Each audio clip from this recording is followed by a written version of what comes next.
The rusted drainage pipe leaked a steady brown trickle across the concrete floor of the crawfish shed, and the Belgian Malinois chained near the far wall had long since stopped trying to avoid the puddle.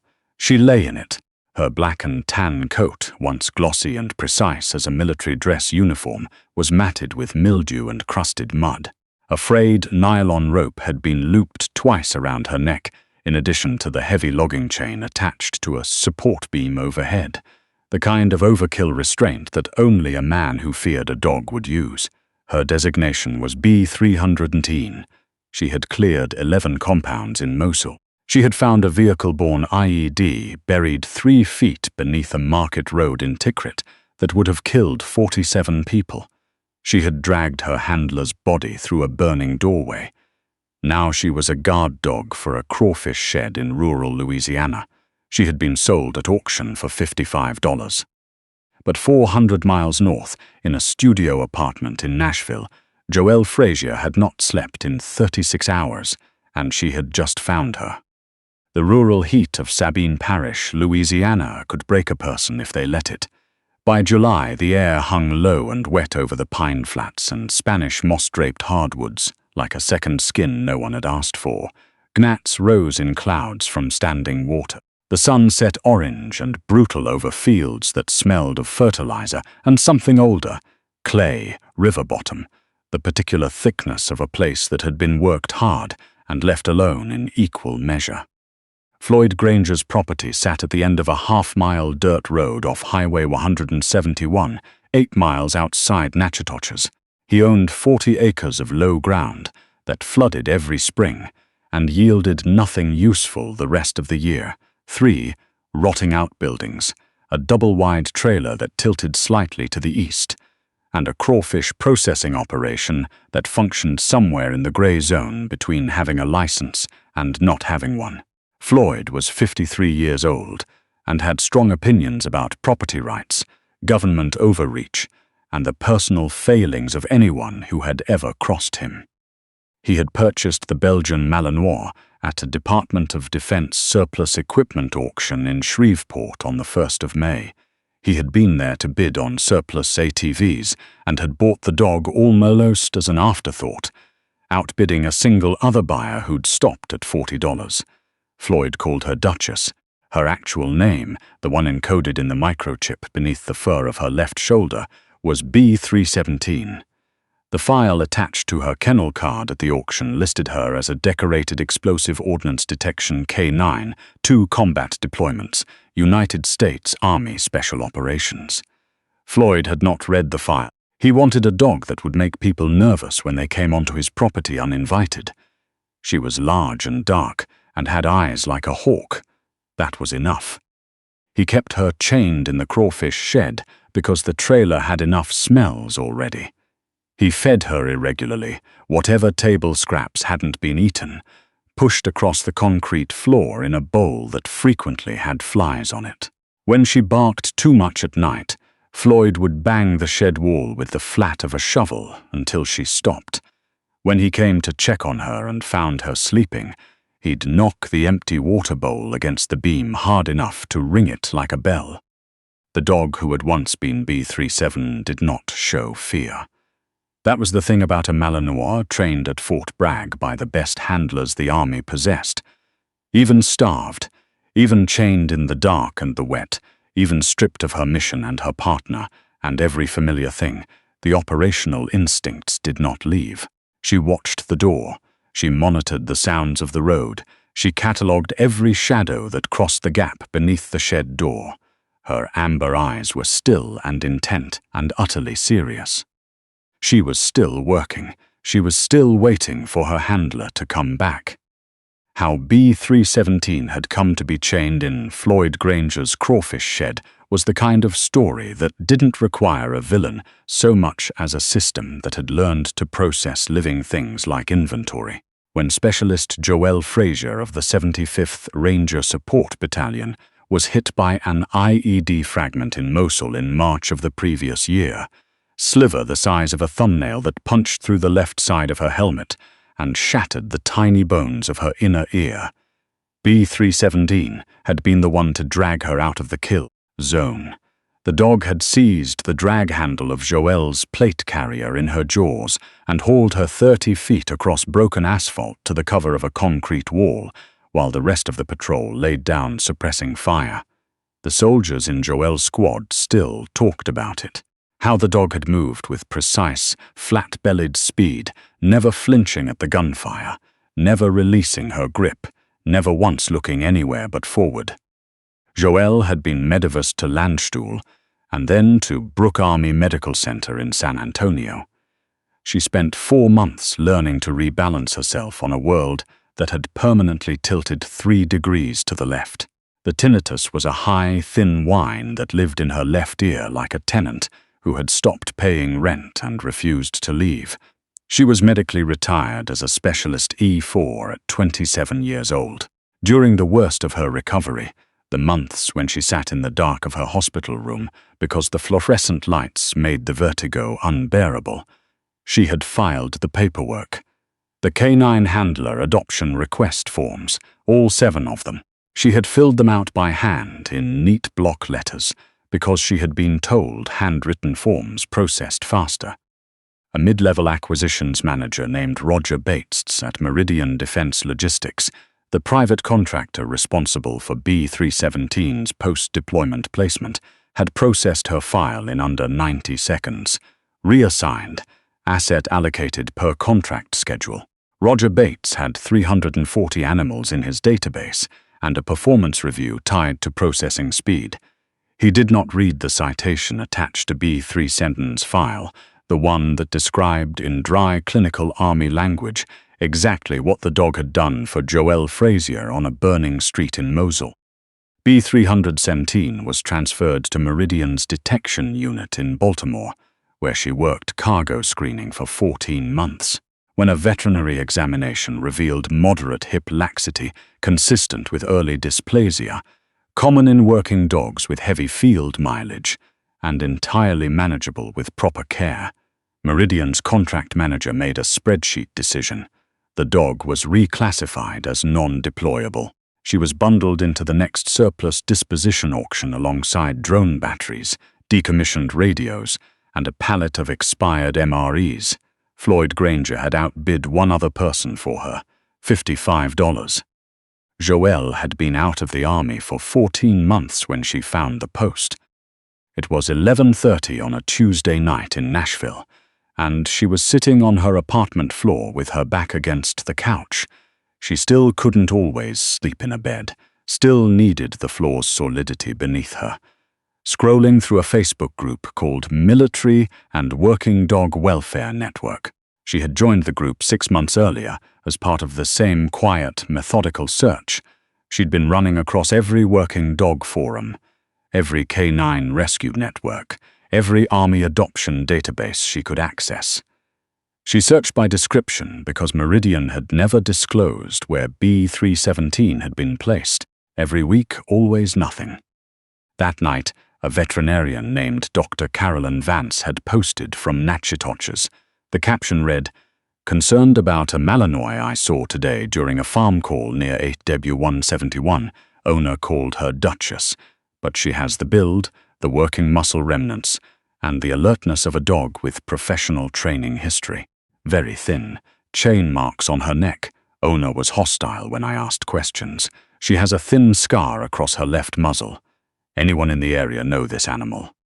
The photograph was taken through a partially open shed door, at distance in bad light.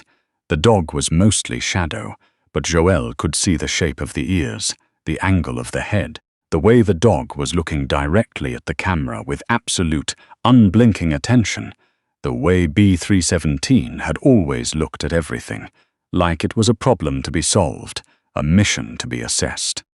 The scar across the left muzzle. B-317 had gotten that scar in Tikrit from a piece of wire in a compound they'd cleared together. Joelle had treated it herself, pinching the wound closed with her own fingers until the medic arrived. She knew that scar the way she knew her own hands. Joelle set her phone face down on the floor. She picked it up. She stared at the photograph for a long time. Then she opened her contacts and called Riker Thane. Riker picked up on the second ring. He was former 75th Ranger Regiment, a sniper who had been in the vehicle 200 meters behind Joelle's patrol the day of the IED. He lived in Houston now, working private security. He answered the way he always answered her late calls. No preamble, no alarm, just, "What do you need, Frasier?" "I found B317, Joelle said. Her voice was steady. Her hands were not.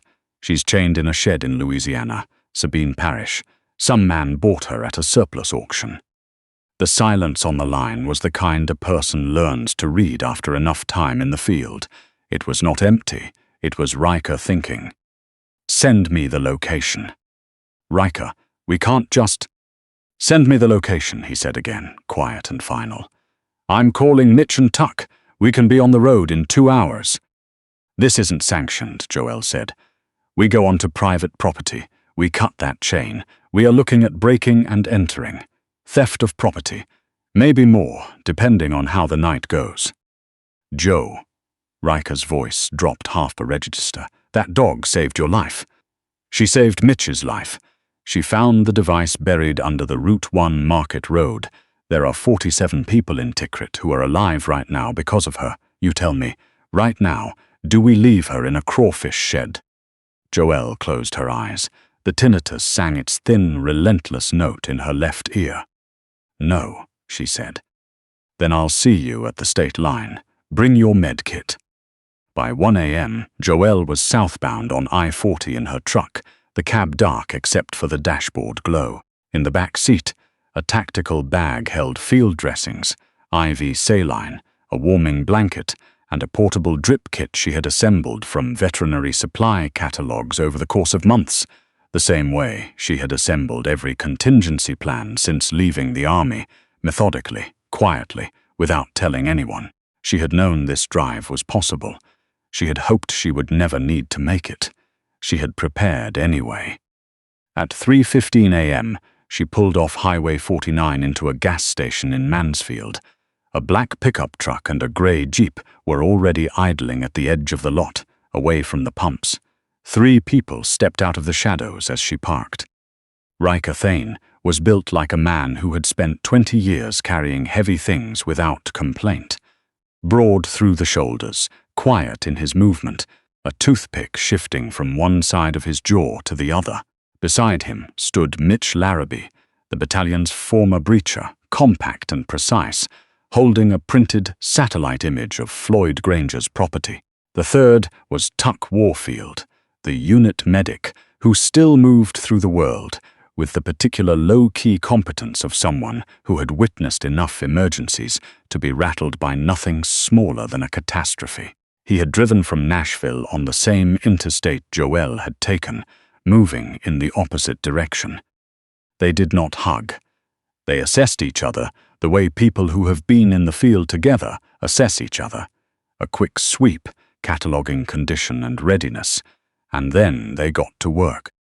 Mitch spread the satellite image across the hood of Joelle's truck beneath a small red lens flashlight. Granger property, 40 acres, mostly low ground. The structure we want is the middle outbuilding. That's the crawfish shed. North wall backs up to the property fence line. We go in from the northeast corner here. He tapped the map. 40 meters of open ground between the fence and the shed door. The double wide is 60 meters west of the shed. One exterior floodlight on the south wall, motion sensor. We stay east of that line. We don't trigger it. "What do we know about Granger himself?" Joelle asked. Parish records show 2 prior neighbor complaints. Noise both dismissed. No weapons permits on file, but that doesn't tell us much out this way. Riker paused. "We should assume he's armed." "He will be," Joelle said. "Men like Floyd Granger are always armed." Tuck stays mobile near the fence with eyes on the trailer, Riker continued. Mitch cuts the fence at the northeast corner. Joelle and I push to the shed, locate B3 Sen and extract. Clean, fast. "And if Granger comes out?" Mitch asked quietly. Joelle looked up from the map. She had spent the past 14 months in VA waiting rooms and physical therapy appointments and Department of Labor offices, filling out forms that went nowhere being told to be patient by people who had never had to be anything. The patience had run out somewhere around the 6-month mark. "We don't hurt anyone," she said, "but we don't leave without her. Those are the only 2 things I'm certain of tonight." At 4:10 a.m., the trucks rolled dark and slow off the highway onto the dirt road, headlights off, moving by the thin silver light of a quarter moon. They parked behind a stand of pine trees 200 meters from the property fence and stepped out in silence.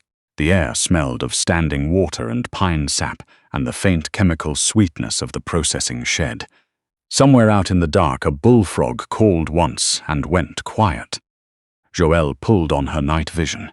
The world shifted to the familiar pale green of NVGs, the fence line emerging ahead, the dark shapes of the outbuildings, the exterior floodlight a flat white bloom 60 meters to the left. She moved into that green-lit world the way she had learned to move in Mosul, low, measured, each footstep placed before her weight committed to it.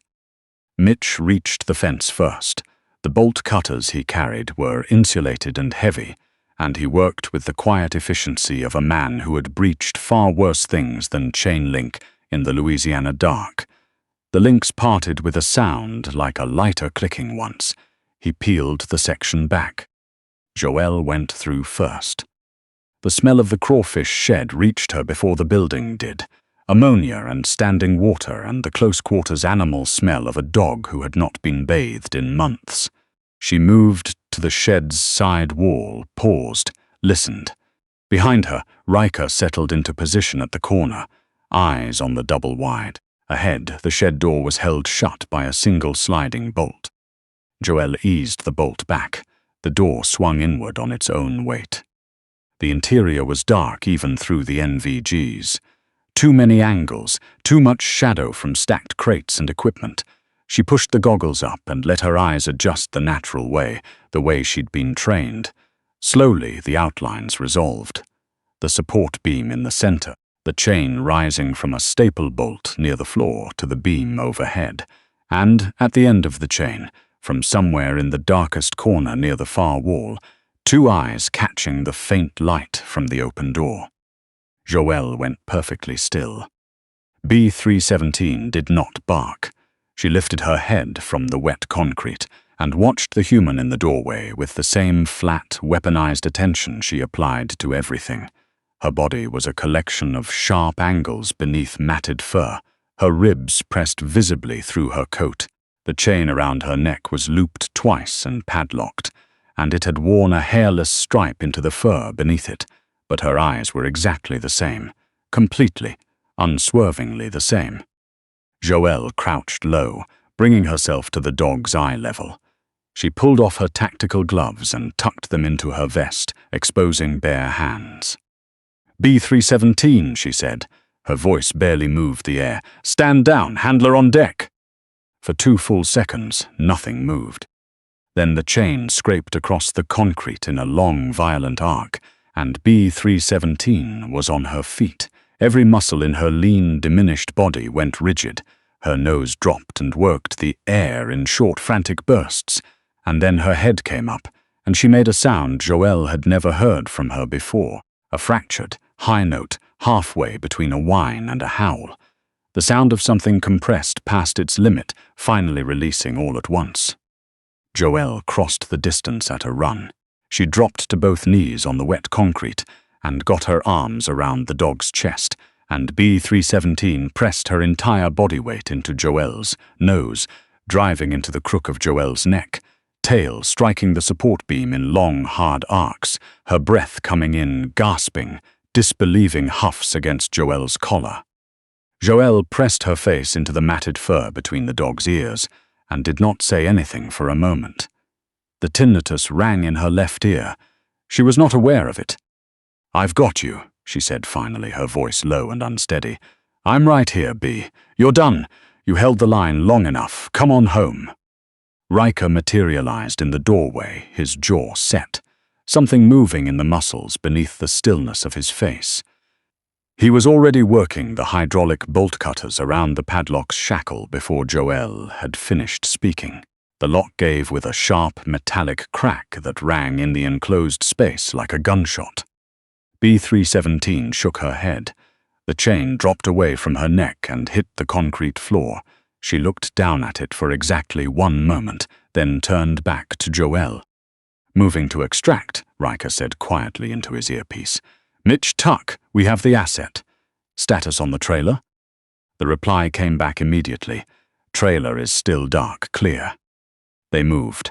B317 walked at Joelle's left side, pressing close to her leg, her gait uneven but determined, her hips hitching with the stiffness of dysplasia in cold, damp air. Joelle adjusted her pace without thinking about it.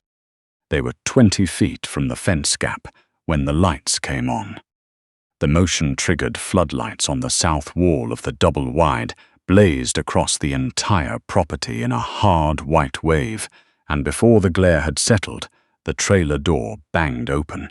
Floyd Granger came out barefoot in jeans and a sleeveless shirt, carrying a Mossberg 500 pump shotgun at a low carry, his face cut with the squinting fury of a man who had expected to find a raccoon. Instead, he found 4 people and a dog walking toward his fence in dark tactical gear. "Get down on the ground right now!" Floyd roared, racking the shotgun with a hard metallic snap that carried clean across the flat ground. "This is my property, and I will shoot every single one of you and sleep fine afterward." Joelle turned to face him. She did not run. She did not raise her hands. She stepped in front of B317 and stood between the dog and the Mossberg's muzzle, and she looked at Floyd Granger with the particular flat patience of a woman who had been shot at in Mosul and had found it only mildly inconvenient by the end. Riker stepped up beside her. Mitch appeared from the south, out of the blind spot beyond the floodlight's edge. Tuck came around the corner of the shed, completing the half-circle. No weapons drawn, no escalation. Just 4 people standing in quiet, unhurried arrangement around one very angry man with a shotgun, radiating the collective calm of people who had been in worse situations than this and had navigated their way out. Floyd looked at each of them in turn. His finger was outside the trigger guard. That was something. "Put the weapon down, Floyd," Joelle said. Her voice was clear and even. "Nobody here wants a problem tonight." "You stole my dog, you." "Her name is B317, Joelle said. "She is a decorated United States Army K-9. She completed 2 combat tours in Iraq. She saved the lives of 6 members of my patrol. She found an IED buried under a market road in Tikrit that would have killed 47 civilians." She paused. "You paid $55 for her at a public auction because nobody in the disposal chain bothered to read her file." Her voice did not rise. "She deserves better than a chain in a crawfish shed. You already know that." Something moved behind Floyd's eyes, not remorse exactly, but something adjacent to it. The specific discomfort of a man being told clearly and plainly a thing he had known and chosen not to examine. "She's my property," he said, but the certainty had gone out of it. "She was," Joelle said. She reached into her vest pocket and produced a folded envelope. She walked forward and set it on the hood of a rusted tractor parked nearby, then stepped back. "There's $600 in there, more than 10 times what you paid. Consider it a bill of sale." She looked at him steadily. "We're leaving now. With the dog, you can call this a business transaction and go back inside. Or you can call the sheriff and spend the next 6 months explaining to a federal animal welfare investigator why a decorated combat K-9 had chain marks on her neck and no clean water. That is your decision, Floyd, not ours." Floyd Granger stood motionless for a long moment. The shotgun barrel dipped. His jaw worked back and forth. He looked at the envelope. He looked at the 4 people. He looked at the dog standing at the woman's left side, watching him with amber eyes that had seen things in Iraq he would never understand. "Get off my land," he said finally. He turned his back and walked toward the trailer. They moved through the fence gap and into the dark without another word. The truck was warm by the time they reached the highway. Tuck had climbed into the back seat beside B317, and was already working with the practiced speed of a man who had performed triage in worse conditions than a moving vehicle on an empty Louisiana state road at 5 a.m. He spoke to the dog in a low, continuous murmur, narrating each step before he took it, the way good medics do, so nothing comes as a surprise. He called her B throughout. Not Duchess, never Duchess. He checked her weight, her hydration, her hip response, her core temperature. He reported each finding calmly across the center console to Joelle, who listened without speaking. When Tuck inserted the IV catheter in the crease of B317's left foreleg and taped it down, hanging the saline bag from the grab handle above the window, the dog watched him work with the patience of an animal who had been through field medicine before and understood that the hands on her were trying to help. When the warm fluid began moving through her system, she exhaled a long, slow breath, pressed her head into Joelle's thigh, and closed her eyes. The rigid tension in her body released all at once like a rope going slack. The sun was beginning to color the eastern horizon over the pine trees, thin and orange and tentative. "What's the play from here?" Riker asked from the driver's seat, his eyes on the road. "We fight," Joelle said. The legal battle took 4 months. The attorney who took the case was a veterans' rights specialist named Gabriel Fenn, out of Washington, D.C. A methodical, unhurried man who described his practice as locating the exact load-bearing wall in a bureaucratic structure and then removing it. When Joelle sat across from him in his office and laid out the full history, the Mosul IED, the drag-out, the adoption paperwork filed from a hospital bed, Roger Bates processing her file in 90 seconds, Meridian Defense Logistics selling a decorated K9 at a public surplus auction for $55. Gabriel Fenn did not take notes. He kept his hands flat on the desk and his eyes very still, and when Joelle finished speaking, he said, "I need every piece of paper you ever filed, every form, every email confirmation, and I need the photographs your team took that night in Sabine Parish." He did not proceed quietly. Gabriel contacted 2 reporters he trusted and gave them the specific facts without editorializing, letting the numbers carry the weight. The service record of B317, the adoption requests submitted and ignored, the 90-second processing time, the $55 auction price. The story ran first in a military affairs publication and then, within a week, in national print. The public response did not build gradually.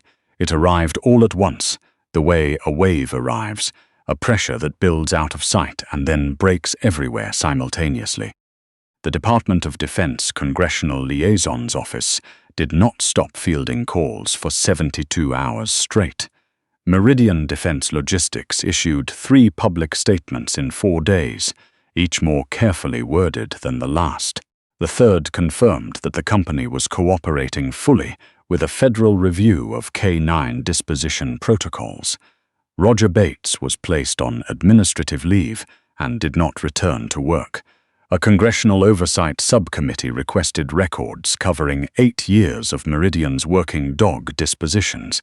What the subcommittee found, 17 other decorated working dogs sold at public auction between 2018 and the present, only 3 of which had been placed with their handlers, despite multiple adoption requests on file, expanded the investigation into something that carried consequences Meridian's executives had not anticipated and could not contain. The Department of Defense, facing the congressional inquiry and the loss of 2 federal contracts in the same quarter, retroactively processed Joelle's original adoption request. B317 was formally reclassified as a retired veteran K9, honorably discharged, eligible for full veterinary coverage under the Canine Members of the Armed Forces Act. The paperwork arrived on a Tuesday. At Gabriel Fenn's specific insistence, it was dated the same day as the original request Joelle had submitted by hand from her hospital bed at Brooke Army Medical Center.